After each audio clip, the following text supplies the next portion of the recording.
few miles ago, behind a display case, behind glass, in a museum, there's a little doll, a little porcelain doll.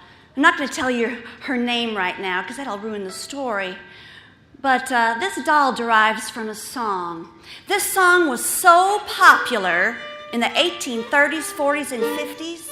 It came from Europe and all the way down into the North America, and it wound up in the Ozarks. This song has 16 stanzas, which of course I am not going to do. But when it hit the Ozarks, it became a story. And the story became a morality tale. So I'm going to sing a little bit of the song at the beginning, and then I'm going to tell you the story of Charlotte.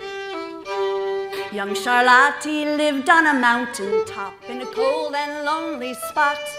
There were no dwellings for 3 miles round except her father's cot. On many a cold and winter's night, young swains would gather there, for her father kept a social board, as she was very fair. One New Year's Eve, as the sun went down, far looked her wistful eye, as through the frosted window panes the merry sleighs went by. She turned herself into the room, as a well-known voice she heard, and there at the cottage door her lover there appeared.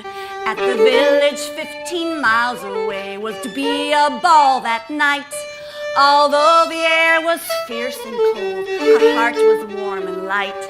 Young Charlotte, the mother cried, this blanket round you fold, for it is a dreadful night abroad, you'll catch your death of cold.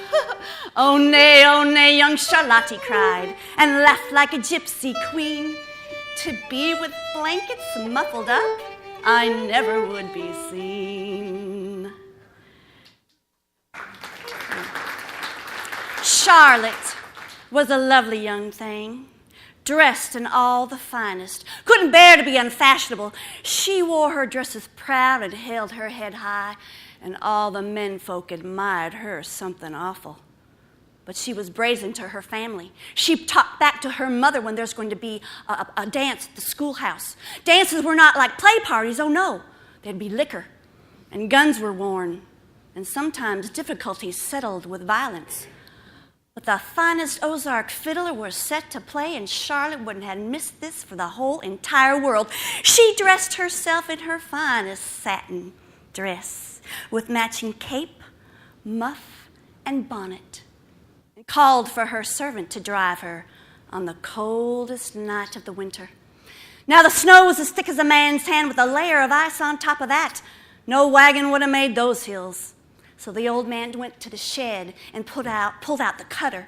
Now a cutter is a low sled with high wooden walls and runners made of pine. He hitched one good bay horse to that there cutter and went inside to get Charlotte. As they were leaving, Charlotte's mother handed him a quilt to wrap up and he thanked her kindly. And she tried to give one to Charlotte, but she refused. "I will not be seen in a country quilt," she said. The old man led her to the back of the cutter, sat her down on a tapestry pillar from the rocking chair in the parlor. He went to the front of the cutter and clucked for that horse to go. The wind began to kick up as they clattered out of the house yard. The whole sky was dusted with scattered stars like broken glass. Charlotte's mother stood in the doorway with a very worried look on her face and watched them disappear into the black. "I never known it so cold. Drive on," said Charlotte. The cutter slid along the ice with the horse's hooves cracking and the runner crunching. The whole world looked like a broken mirror, all sharp and sparkling. "Ain't you cold, Charlotte, honey?" The wind slipped through the trees and cut the words into pieces. "Drive on!" Now, the old man was a little worried on how lightly and fashionably Charlotte was dressed, but he daren't look back, for Charlotte could be cruel when she chose. They drove a long while, and as they neared the schoolhouse, the servant spoke again. "We's almost there, Charlotte, honey." "Drive on! Terror seized that old man as he gripped those reins and shook him and drove that horse like wind through the icy night. The wind began to keen like a dying animal as a horse spat bullets of steam and snorted steam and bullets of ice. And he ran that horse like thunder with the runners flying and the cutters singing. He pulled that cutter into the warm light of the schoolhouse windows. Inside, people were laughing and dancing to the squall of the fiddle. The old man stumbled out of his quilt to help Charlotte out the back, and some of the menfolk inside heard the snorting and stamping of the hooves of the horse. So they went to the door to see if they could see who it was, and there behind the cutter was the old servant, rocking and shaking his head. So the menfolk went to the side and held their hand up to Charlotte. There was Charlotte, sitting straight forward, her hands neatly folded in her muff. Her eyes were wide and staring with a layer of ice like a mirror. Her lips were pressed tightly together with a white gloss of frost upon them. The menfolk stood and stared at Charlotte for a long while, till they finally realized why Charlotte had not spoken to them. For there in the cutter, dressed to kill, was stylish Charlotte, frozen, cold, and dead.